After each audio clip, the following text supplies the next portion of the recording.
But right now it's time to say hello to the YouTube familia, as we're about to complete Challenge Rift 290. I'm a couple days late with this one because I've been away.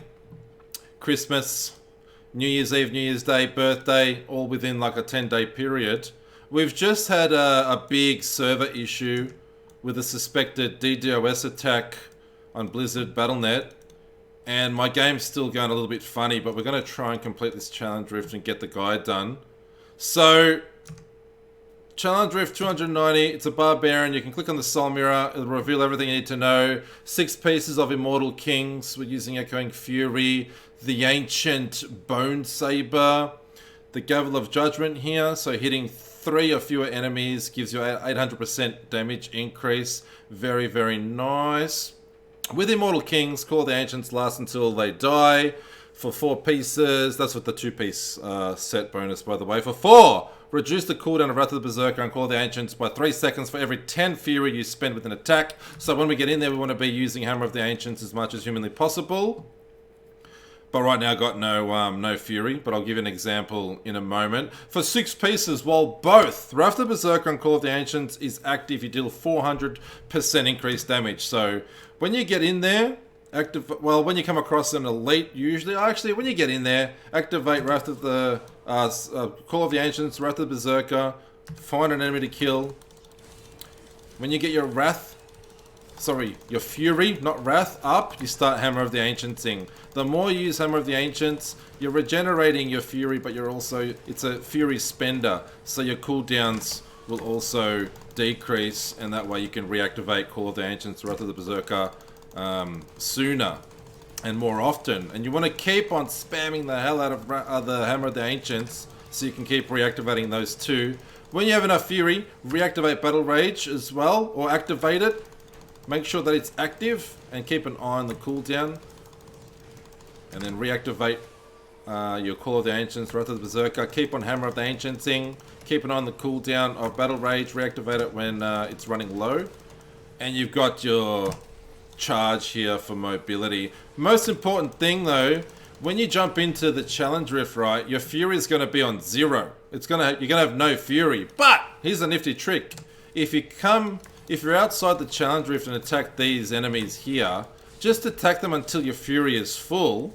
And when you jump in the Challenge Rift, like some form of witchcraft, you've got full Fury. And now I'm going to pop everything. And basically you can jump in and activate your Battle Rage straight away. Why is he running away?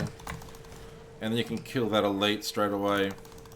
Keep using your Hammer of the Ancients to keep reducing that cooldown. You can see as soon as I'm using my hammer, the cooldowns go down. This is a good thing. Power Pollen, another good thing. We keep on moving. Listen to your heart! Because if you can keep that up 100% of the time, you're going to definitely fly through this. One of the most annoying maps in the history of Diablo 3.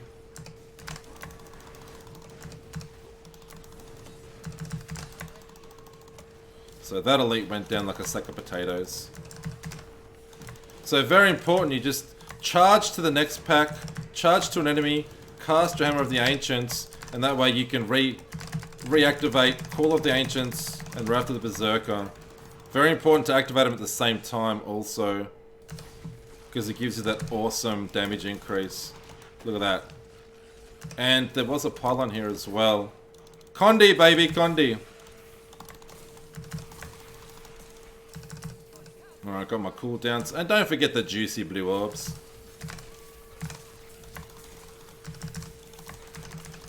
My Call of the Ancients was lagging behind there for some reason. Reactivate your Battle Rage. Listen to your heart as well.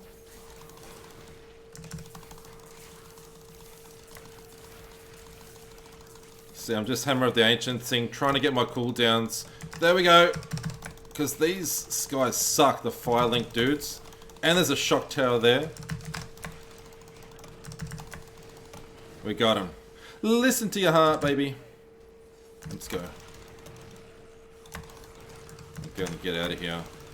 So they're both up right now. Activate them. Bang. Let's look for some enemies to kill. Shield pollen coming up. That's going to be super helpful because this is squishy, especially if you let your... If you don't have 100% uptime on your Wrath of the Berserker and Call of the Ancients. Very important you try. And the way that you do that is you keep on spamming Hammer of the Ancients. Reactivate Wrath of the Berserker, Call of the Ancients, and keep on spamming that hammer. Bring the hammer down. Mjolnir, baby, Mjolnir. So right now I'm waiting. There we go. It's up, it's up.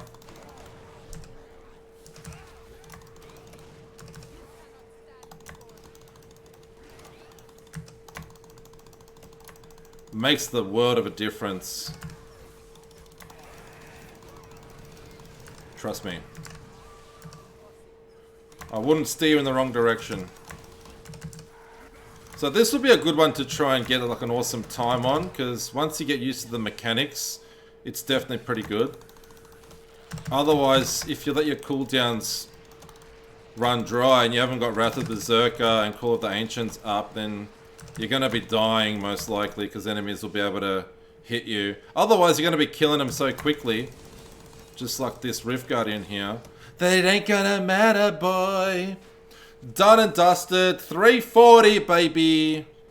What time did you all get? Don't forget to click on Adira. And now when you log back into your seasonal or non-seasonal characters, you can claim your cache rewards on one character in one game mode. Done and dusted. It's been a hard day. There was a DDoS attack today. This was my first day back from vacation, back to my regular streaming schedule. So if you're tuning in from YouTube and you haven't tuned into the live stream, I'd love to have you there. You're more than welcome. Hopefully see you live tomorrow. Goodbye.